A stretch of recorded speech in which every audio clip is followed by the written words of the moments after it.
ನಿಮ್ಮ ಮನೆಯಲ್ಲೂ ಕೂಡ ಈ ರೀತಿ ಇನ್ಸ್ಟೆಂಟ್ ಫ್ರೋಝನ್ ಮಸಾಲಾ ಕ್ಯೂಬ್ಗಳಿದ್ರೆ ನಿಮ್ಮ ಕುಕ್ಕಿಂಗ್ ಕೂಡ ತುಂಬ ಈಸಿ ಆಗುತ್ತೆ. ಇನ್ಸ್ಟೆಂಟಾಗಿ ಚಿಕನ್ ಕರಿ, ಪನ್ನೀರ್ ಕರಿ ಯಾವುದೇ ರೆಸಿಪಿ ಆದರೂ ವಿತಿನ್ 5 ಮಿನಿಟ್ಸಲ್ಲಿ ಮಾಡ್ಬೋದು.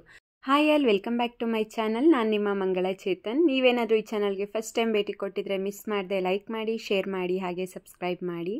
ಇಂದಿನ ಈ ವಿಡಿಯೋದಲ್ಲಿ ನಾವು ಇನ್ಸ್ಟೆಂಟಾಗಿ ಮಾಡೋ ಅಂಥ ಮಸಾಲಾ ಕ್ಯೂಬ್ಗಳನ್ನು ಹೇಗೆ ಮಾಡೋದು, ಸೊ ನಿಮಗೆ ಲೈಕ್ 1 ವೀಕ್ಗೆ ಹೇಗೆ ಸ್ಟೋರ್ ಮಾಡಿಟ್ಕೊಳ್ಳೋದು ಅಂತ ಈ ವಿಡಿಯೋದಲ್ಲಿ ನೋಡೋಣ. ಅದಕ್ಕೆ ಮುಂಚೆ ಮಿಸ್ ಮಾಡದೆ ಸಬ್ಸ್ಕ್ರೈಬ್ ಮಾಡಿ.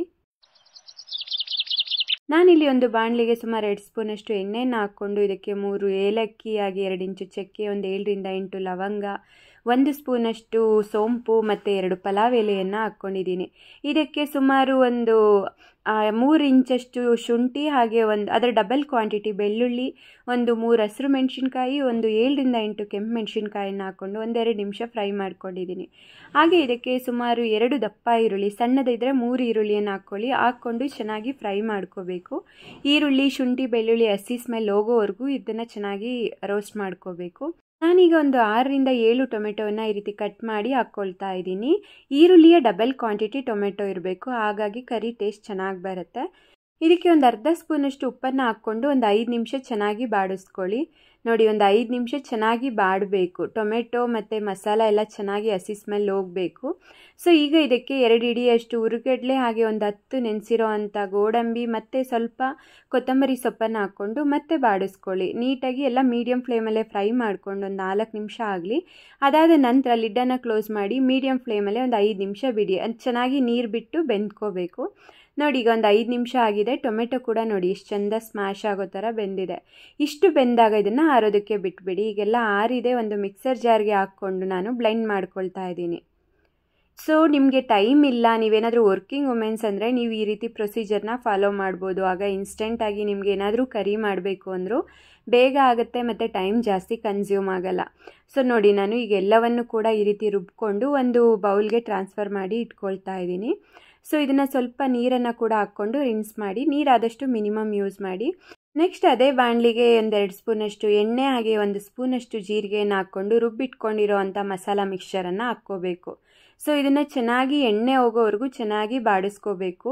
ಮತ್ತು ಇದು ನಾವು ಬೌಲ್ಗೆ ಹಾಕ್ಕೊಂಡಿದ್ವಲ್ಲ, ಅದಕ್ಕೂ ಕೂಡ ಸ್ವಲ್ಪ ನೀರನ್ನು ಹಾಕ್ಕೊಂಡು ರಿನ್ಸ್ ಮಾಡಿ ಹಾಕ್ಕೊಳ್ಳಿ. ಏಕೆಂದರೆ ಮಸಾಲ ವೇಸ್ಟ್ ಆಗಬಾರ್ದಲ್ಲ, ಹಾಗಾಗಿ ಸ್ವಲ್ಪ ನೀರನ್ನು ಹಾಕ್ಕೊಂಡು ಈ ರೀತಿ ರಿನ್ಸ್ ಮಾಡಿ ಬಾಣಲಿಗೆ ಹಾಕ್ಕೊಂಡು ಮೀಡಿಯಮ್ ಫ್ಲೇಮಲ್ಲೇ ಈ ರೀತಿ ಚೆನ್ನಾಗಿ ಬೇಯಿಸಬೇಕು. ಕಂಪ್ಲೀಟ್ ನೀರಿನ ಅಂಶ ಎಲ್ಲ ಹೋಗಬೇಕು, ಈ ರೀತಿ ಗಟ್ಟಿ ಆಗಬೇಕು. ಸೊ ನೋಡಿ, ಈಗ ಆಲ್ಮೋಸ್ಟ್ ನೀರಿನ ಅಂಶ ಫುಲ್ ಹೋಗಿದೆ. ಸುಮಾರು ಒಂದು 10 ನಿಮಿಷ ತಗೊಳುತ್ತೆ. ಮಸಾಲ ಮಾಡೋದಕ್ಕೆ ಟೈಮ್ ಜಾಸ್ತಿ ತಗೊಳುತ್ತೆ. ನೋಡಿ, ಒಂದು 10 ನಿಮಿಷ ಆದ ನಂತರ ಕಂಪ್ಲೀಟ್ ನೀರಿನ ಅಂಶ ಹೋಗಿದೆ. ಈಗ ಇದಕ್ಕೆ ನಾವು ಮಸಾಲ ಹಾಕ್ಕೊಳ್ಳೋಣ. ಸೊ ನಾನಿಲ್ಲಿ 1.5 ಸ್ಪೂನಷ್ಟು ಖಾರದ ಪುಡಿ, ಹಾಗೆ 3 ಸ್ಪೂನಷ್ಟು ಧನಿಯಾ ಪುಡಿಯನ್ನು ಹಾಕ್ಕೊಳ್ತಾ ಇದ್ದೀನಿ. ಖಾರದ ಪುಡಿ ಡಬಲ್ ಕ್ವಾಂಟಿಟಿ ಧನಿಯಾ ಪುಡಿ ಇರಬೇಕು. ಹಾಗೆ ಇದಕ್ಕೆ ಒಂದು 1/4 ಸ್ಪೂನಷ್ಟು ಅರಿಶಿಣದ ಪುಡಿ, ಹಾಗೆ 1/4 ಸ್ಪೂನಷ್ಟು ಜೀರಿಗೆ ಪುಡಿ, ಮತ್ತು 1/4 ಸ್ಪೂನಷ್ಟು ಪೆಪ್ಪರ್ ಪೌಡರ್, ಹಾಗೆ 1/4 ಸ್ಪೂನಷ್ಟು ಗರಂ ಮಸಾಲವನ್ನು ಹಾಕ್ಕೊಂಡು ರುಚಿಗೆ ತಕ್ಕಷ್ಟು ಉಪ್ಪನ್ನು ಹಾಕ್ಕೋಬೇಕು. ಸೊ ಇಲ್ಲಿ ಉಪ್ಪು ಕೂಡ 1.5 ಸ್ಪೂನಷ್ಟು ಉಪ್ಪನ್ನು ತಗೊಳುತ್ತೆ. ಮೊದಲು ಕೂಡ ಅರ್ಧ ಸ್ಪೂನ್ ಉಪ್ಪನ್ನು ಹಾಕಿದ್ವಿ, ಈಗ ಕೂಡ 1.5 ಸ್ಪೂನಷ್ಟು ಉಪ್ಪನ್ನು ಹಾಕ್ಕೊಂಡಿದ್ವಿ. ಮೊದಲು ಮೆಣಸಿನ್ಕಾಯಿಗೆ ಉಪ್ಪನ್ನು ನಾವು ಬ್ಯಾಲೆನ್ಸ್ ಮಾಡಿದ್ವಿ, ಈಗ ಈ ಖಾರದ ಪುಡಿಗೆ ಬ್ಯಾಲೆನ್ಸ್ ಆಗೋಷ್ಟು ಉಪ್ಪನ್ನು ಹಾಕ್ಕೊಂಡಿದ್ದೀವಿ. ಸೊ ಇದೆಲ್ಲ ಚೆನ್ನಾಗಿ ಮಿಕ್ಸ್ ಕೊಡಿ. ಎಲ್ಲ ಮೀಡಿಯಮ್ ಫ್ಲೇಮಲ್ಲೇ ಬೇಯಬೇಕು. ಕಂಪ್ಲೀಟ್ ಬೆಂದು ಸ್ವಲ್ಪ ಎಣ್ಣೆ ಬಿಡಬೇಕು ಸೈಡಲ್ಲಿ, ಅಲ್ಲಿವರೆಗೂ ಚೆನ್ನಾಗಿ ಬಾಡಿಸ್ಕೋಬೇಕು. ಇದು ಕೂಡ ಒಂದು 2 ರಿಂದ 3 ನಿಮಿಷ ಆಗುತ್ತೆ. ಟೈಮ್ ತಗೊಳುತ್ತೆ ಮಸಾಲ ಮಾಡೋದಕ್ಕೆ. ನೋಡಿ, ಈಗ ಒಂದು 2 ರಿಂದ 3 ನಿಮಿಷ ಆಗಿದೆ. ಮಸಾಲ ಚೆನ್ನಾಗಿ ಬೆಂದಿದೆ. ಈಗ ಇದಕ್ಕೆ ಒಂದು 3/4 ಸ್ಪೂನಷ್ಟು ಕಸ್ತೂರಿ ಮೇಥಿ, ಹಾಗೆ 1 ಸ್ಪೂನಷ್ಟು ಸಕ್ಕರೆನ ಹಾಕ್ಕೊಂಡು ಮತ್ತೆ ಒಂದೊಳ್ಳೆ ಮಿಕ್ಸ್ ಕೊಡಿ. ಸಕ್ಕರೆ ಯಾಕೆ ಹಾಕ್ತೀವಿ ಅಂದರೆ ನಾವು ಸ್ಪೈಸಸ್ ತುಂಬ ಹಾಕಿರ್ತೀವಲ್ಲ, ಅದನ್ನು ಬ್ಯಾಲೆನ್ಸ್ ಮಾಡೋದಕ್ಕೆ ಸಕ್ಕರೆನ ಹಾಕ್ತೀವಿ.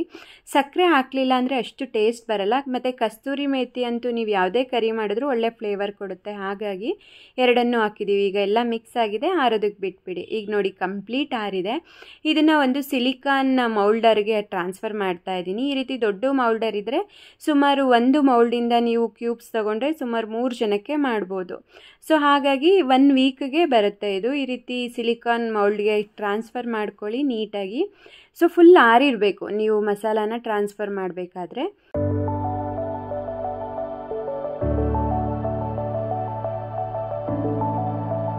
ನೀವೇನಾದರೂ 2 ಅಥವಾ 3 ಜನ ಇದ್ದರೆ ಒಂದು ಕ್ಯೂಬನ್ನು ಯೂಸ್ ಮಾಡ್ಕೊಳ್ಳಿ. ನೋಡಿ ಟ್ರಾನ್ಸ್ಫರ್ ಮಾಡಾಗಿದೆ.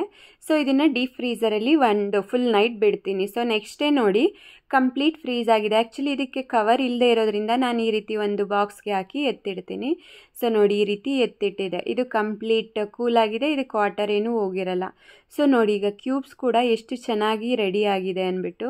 ನೋಡಿ ಎಷ್ಟು ಚೆನ್ನಾಗಿ ಈಚೆ ಬರ್ತಿದೆ, ಕಂಪ್ಲೀಟ್ ರೆಡಿ ಆಗಿದೆ. ಸೊ ನೀವೇನಾದರೂ ಲೈಕ್ ನಾನು ಹಸ್ಬೆಂಡ್ 2 ಮಕ್ಕಳಿಗೆ ಒಂದು ಕ್ಯೂಬನ್ನು ಯೂಸ್ ಮಾಡ್ಕೊಳ್ತೀನಿ. ನೋಡಿ ಎಷ್ಟು ಚೆನ್ನಾಗಿ ಬಂದಿದೆ. ಸೀರಿಯಸ್ಲಿ ಹೇಳ್ತೀನಿ, ಕ್ಯೂಬ್ ಇದ್ದರೆ ಜಸ್ಟ್ 10 ಮಿನಿಟ್ಸಲ್ಲಿ ನಿಮ್ಮ ಡಿನ್ನರ್ ರೆಡಿ ಆಗಿಬಿಡುತ್ತೆ.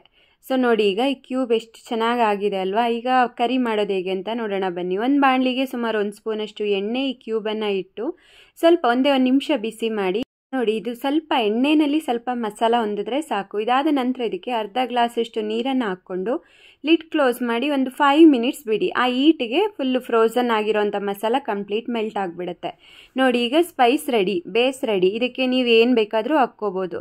ಮಶ್ರೂಮನ್ನು ಫ್ರೈ ಮಾಡಿ ಕೂಡ ಹಾಕ್ಕೋಬೋದು. ಮತ್ತು ಈಗ ಒಮ್ಮೆ ಟೇಸ್ಟ್ ನೋಡಿ, ಸ್ವಲ್ಪ ಉಪ್ಪು ಬೇಕು ಅನಿಸಿದ್ರೆ ಈಗ ಹಾಕ್ಕೊಳ್ಳಿ. ಏಕೆಂದರೆ ಮಕ್ಕಳು ಸ್ಪೈಸಿ ತಿನ್ನಲ್ಲ, ಸ್ವಲ್ಪ ನಾನು ಸ್ಪೈಸ್ನ ತುಂಬ ಕಮ್ಮಿ ಮಾಡ್ತೀನಿ. ಹಾಗಾಗಿ ಸ್ವಲ್ಪ ರುಚಿಗೆ ತಕ್ಕಷ್ಟು ಉಪ್ಪನ್ನು ಸೇರಿಸ್ಕೊಳ್ತಾ ಇದ್ದೀನಿ. ಈಗ ನಾನು ಫ್ರೋಸ್ ಮಾಡಿಟ್ಟಿದ್ದಂತಹ ಬಟಾಣಿ ಹಾಗೆ ಪನ್ನೀರ್ ಎರಡನ್ನೂ ಹಾಕ್ಬಿಟ್ಟು ಮತ್ತು ಲಿಡ್ಡನ್ನು ಕ್ಲೋಸ್ ಮಾಡಿಬಿಟ್ಟು ಒಂದು 5 ನಿಮಿಷ ಬೇಯೋದಕ್ಕೆ ಬಿಡ್ತೀನಿ. ಬೇಕಿದ್ರೆ ನೀವು ತೆಳು ಬೇಕಂದರೆ ಸ್ವಲ್ಪ ನೀರನ್ನು ಸೇರಿಸ್ಕೋಬೋದು. ಸೊ ನಾನು ಚಪಾತಿಗೆ ಮಾಡ್ತಾ ಇರೋದ್ರಿಂದ ಸ್ವಲ್ಪ ಗಟ್ಟಿ ಪಲ್ಯ ಥರ ಮಾಡ್ತಿದ್ದೀನಿ, ಹಾಗಾಗಿ ಹೀಗಾಗುತ್ತೆ. ಸೊ ಒಂದು 5 ನಿಮಿಷ ಆದರೆ ಆಯಿತು, ಕರಿ ಕಂಪ್ಲೀಟ್ ರೆಡಿ. ಫೈನಲ್ ಆಗಿ ಸ್ವಲ್ಪ ಕೊತ್ತಂಬರಿ ಸೊಪ್ಪನ್ನು ಹಾಕಿ ಮಿಕ್ಸ್ ಮಾಡಿ ಸರ್ವ್ ಮಾಡಿದ್ರೆ ಇನ್ಸ್ಟೆಂಟ್ ಕರಿ ರೆಡಿ ಆಗುತ್ತೆ. ಇದಕ್ಕೆ ನೀವು ಮಶ್ರೂಮನ್ನು ಫ್ರೈ ಮಾಡಿ ಕೂಡ ಹಾಕ್ಕೋಬೋದು ಅಥವಾ ನಾನ್ ವೆಜ್ ಕೂಡ ಹಾಕ್ಕೊಂಡು ಬೇಯಿಸ್ಕೋಬೋದು. ಯಾವುದೇ ರೆಸಿಪಿ ಕೂಡ ನೀವು ಈ ಕರಿ ಬೇಸಿಂದ ಮಾಡ್ಕೋಬೋದು. ಸೊ ನೋಡಿದ್ರಲ್ಲ ವೀಕ್ಷಕರೇ, ಇನ್ಸ್ಟೆಂಟಾಗಿ ಕರಿ ಬೇಸ್ ಮಾಡಿಕೊಂಡು ಯಾವುದೇ ಅಡುಗೆ ಆದರೂ ಬೇಗ 10-15 ನಿಮಿಷದಲ್ಲಿ ಮಾಡ್ಕೊಳ್ಳೋದು ಹೇಗೆ ಅಂತ. ನಿಮಗೆ ಏನಾದರೂ ಈ ವಿಡಿಯೋ ಯೂಸ್ಫುಲ್ ಅನಿಸಿದರೆ ಅಥವಾ ಇಷ್ಟ ಆಗಿದರೆ ದಯವಿಟ್ಟು ಲೈಕ್ ಮಾಡಿ, ಶೇರ್ ಮಾಡಿ, ಹಾಗೆ ನಿಮ್ಮ ಫ್ರೆಂಡ್ಸ್ಗಳಿಗೂ ಶೇರ್ ಮಾಡೋದನ್ನು ಮರಿಬೇಡಿ. ಇಂದಿನ ಈ ವಿಡಿಯೋ ಏನಾದರೂ ಇಷ್ಟ ಆಗಿದರೆ ದಯವಿಟ್ಟು ಲೈಕ್ ಮಾಡಿ, ಶೇರ್ ಮಾಡಿ. ಈ ವಿಡಿಯೋನ ನೋಡಿದ್ದಕ್ಕಾಗಿ ನಿಮ್ಮೆಲ್ಲರಿಗೂ ಧನ್ಯವಾದ. Thank you so much friends.